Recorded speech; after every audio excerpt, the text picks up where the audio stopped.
On connaît tous ça, n'est-ce pas? Se sentir fatigué, être un peu à bout de souffle en montant les escaliers, ce sont des sensations banales. Mais voilà, parfois, ces petits signes du quotidien, eh bien, ils peuvent cacher quelque chose de bien plus sérieux. Oui, être fatigué, ça fait partie du jeu. Après une longue journée de travail, une séance de sport ou tout simplement une mauvaise nuit, bref, les raisons ne manquent pas et la plupart du temps, il n'y a pas de quoi s'inquiéter. Et c'est la même chose pour l'essoufflement.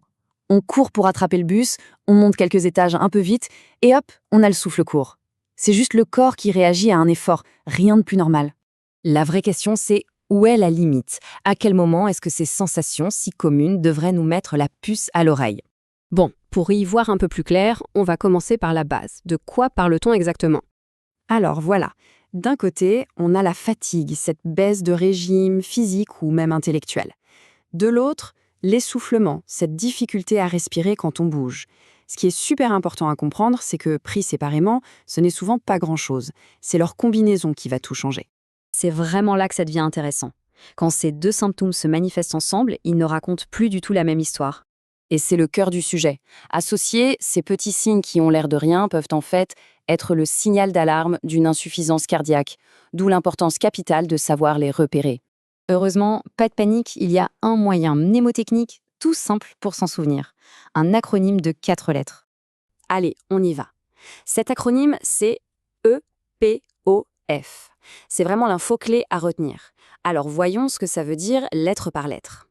On commence avec le E comme essoufflement. Et attention, petit détail qui a toute son importance, il ne s'agit pas seulement d'être essoufflé après un effort.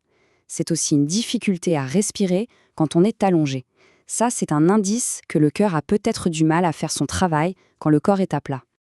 Ensuite, on a le P pour prise de poids. Et là encore, le mot-clé, c'est la rapidité. On parle de prendre plusieurs kilos en seulement quelques jours. La raison, c'est souvent de la rétention d'eau. Le cœur, un peu fatigué, ne pompe plus assez fort, et du coup, les reins n'arrivent plus à bien éliminer les liquides. Puis vient le O pour œdème. Qu'est-ce que c'est? Eh bien, ce sont ces gonflements, surtout au niveau des pieds et des chevilles. C'est directement lié au problème précédent, le liquide s'accumule, et avec la gravité, il descend. C'est un signe qu'on peut voir à l'œil nu très concrètement. Et on termine avec le F pour fatigue. Mais attention, on ne parle pas de la petite fatigue du vendredi soir. Non, là c'est une fatigue vraiment intense, écrasante, même après un tout petit effort. C'est logique en fait, le cœur a du mal à envoyer assez de sang oxygéné partout dans le corps, donc les muscles sont vite à plat. Voilà, on l'a E, P, O, F. Le plus important à retenir, c'est que c'est bien la combinaison de ces 4 signes qui doit vraiment alerter. Ce n'est pas l'un ou l'autre, c'est le package complet. Ensemble, ils dressent le portrait d'un cœur qui, peut-être, tire la sonnette d'alarme. Et une petite parenthèse importante, chez les personnes âgées, les signaux peuvent être un peu différents, plus atypiques. On parle parfois de chute, d'un état de confusion, des choses qu'on ne relierait pas forcément au cœur au premier abord. C'est ce qui rend le diagnostic parfois plus délicat. Bon, mais pourquoi on insiste autant là-dessus? Pourquoi c'est si crucial de connaître ces signes? Pour bien comprendre l'enjeu, il suffit de regarder quelques chiffres. Et vous allez voir, ils parlent d'eux-mêmes. Premier chiffre choc, l'insuffisance cardiaque, c'est la cause numéro 1 d'hospitalisation chez les plus de 65 ans. Numéro 1.